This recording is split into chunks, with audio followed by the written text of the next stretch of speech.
জয় যিশু। প্রথম পাঠ শিষ্যচরিত হতে আজকের বাণী পাঠ 16 অধ্যায় 22 থেকে 34 পদ। পল ও সিলাসের অলৌকিক কারামুক্তি। কারারক্ষীর অন্তরে তখন খ্রিস্ট বিশ্বাস জেগে উঠল। একদিন ফিলিপ্পি নগরে একদল লোক পল ও সিলাসকে রোমীয় বিচারকদের সামনে নিয়ে এসে নগরে অশান্তি সৃষ্টি করার অপরাধে অভিযুক্ত করল। সেখানে উপস্থিত জনতাও তাদের বিরুদ্ধে এই আক্রমণে যোগ দিল। তাই বিচারকেরা তখন তাদের পোশাক টেনে খুলিয়ে দিয়ে তাদের বেত মারতে হুকুম দিলেন। প্রচুর প্রহারের পর তারা পল ও সিলাসকে কারাগারে পুরে দিলেন আর কারারক্ষীকে আদেশ দিলেন যে তাদের যেন কড়া পাহারায় রাখা হয়। এই রকম আদেশ পেয়ে কারারক্ষী ভেতরেরই কারাকক্ষে তাদের নিয়ে গেল এবং সেখানে দেওয়ালে বসানো কাঠের বেড়ির মধ্যে তাদের পা আটকে রেখে দিল। মাঝরাতে পল ও সিলাস প্রার্থনা করছিলেন, ঈশ্বরের স্তব করছিলেন আর অন্যান্য বন্দীরা শুনছিল। সেই সময় হঠাৎ এমন প্রবল একটা ভূমিকম্প হলো যে কারাগারের ভিত পর্যন্ত কেঁপে উঠল। সমস্ত দরজা তখনই খুলে গেল আর প্রত্যেক বন্দীর শেকলও খসে পড়ল। কারারক্ষীর ঘুমটা তখন ভেঙে গেল। সমস্ত দরজা খোলা দেখে সে মনে করল বন্দীরা নিশ্চয়ই পালিয়ে গেছে। তাই তলোয়ার খুলে সে আত্মহত্যা করতে গেল। কিন্তু পল তখন চিৎকার করে বলে উঠলেন, নিজের কোনো ক্ষতি করো না, আমরা সকলেই তো এখানে রয়েছি। তখন আলো আনিয়ে কারারক্ষী দৌড়ে ভেতরে এসে কাঁপতে কাঁপতে পল আর সিলাসের পায়ে লুটিয়ে পড়ল। তারপর তাদের বাইরে এনে সে বলল, বলুন আপনারা, পরিত্রাণ পেতে হলে আমাকে কি করতে হবে? তারা বললেন, প্রভু যিশুর প্রতি বিশ্বাসী হয়ে ওঠো, তবেই তুমি ও তোমার পরিবারের সকলেই পরিত্রাণ পাবে।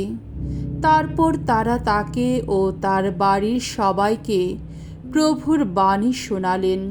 সেই রাত্রে তখনই সে তাদের নিয়ে গিয়ে তাদের সমস্ত ক্ষত ধুয়ে দিল এবং দেরি না করেই সে নিজে ও তার ঘরের সকলেই দীক্ষাস্নান গ্রহণ করল। তারপর ওপর তলায় নিজের বাড়িতে এনে সে তাদের খাওয়া দাওয়ার ব্যবস্থা করল।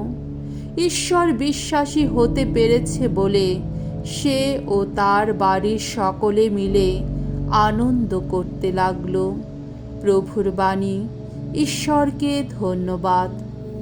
সাম সঙ্গীত 138তম অধ্যায় 1 থেকে 3 পদ, 7 থেকে 8 পদ। ধুয়ো। প্রভু, জানি আমায় রক্ষা করো তুমি তোমার শক্ত হাতে। ওগো ভগবান, মনপ্রাণ দিয়ে গাইব তোমার গুণগান। আমার মিনতি ফিরিয়ে দাওনি তুমি। দেবকল্প যারা, তাদের সামনে এই সামগান তোমায় শোনাবো আমি। তোমার পবিত্র মন্দিরের দিকে মুখ করে আভূমি প্রণত হব আমি।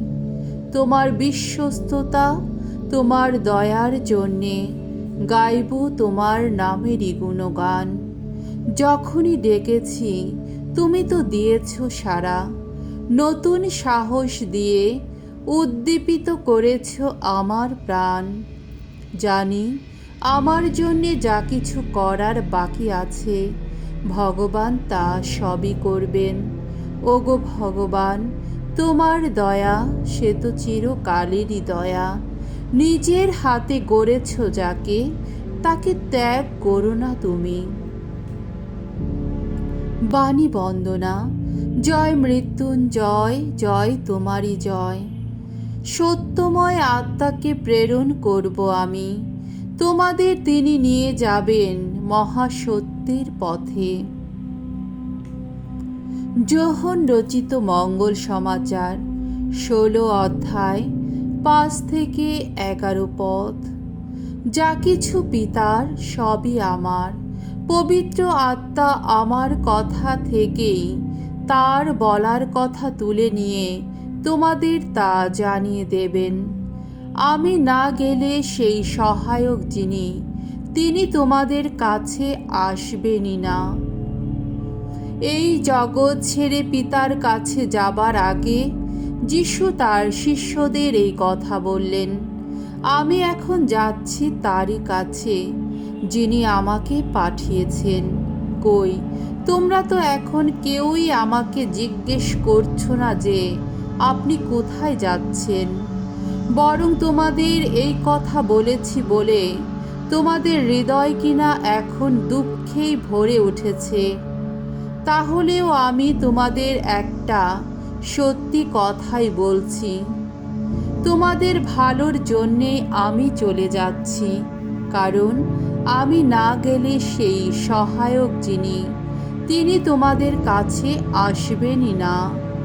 আমি যদি যাই তবেই তো আমি তাকে তোমাদের কাছে পাঠিয়ে দেব। আর তিনি যখন আসবেন তখন তিনি প্রমাণ করে দেবেন যে পাপ, ধর্মিষ্ঠতা ও বিচারের ব্যাপারে এই সংসার কত ভ্রান্ত পাপের ব্যাপারে, কারণ সংসারের লোকেরা আমাকে বিশ্বাস করে না। ধর্মিষ্ঠতার ব্যাপারে, কারণ আমি পিতারই কাছে যাচ্ছি, এরপর তোমরা আমাকে আর দেখতে পাবে না। বিচারের ব্যাপারে, কারণ সংসারের সেই অধিপতির বিরুদ্ধে রায় দেওয়া হয়েই গেছে। প্রভুর মঙ্গলময় বাণী। খ্রিস্ট প্রভু তোমার প্রশংসা হোক।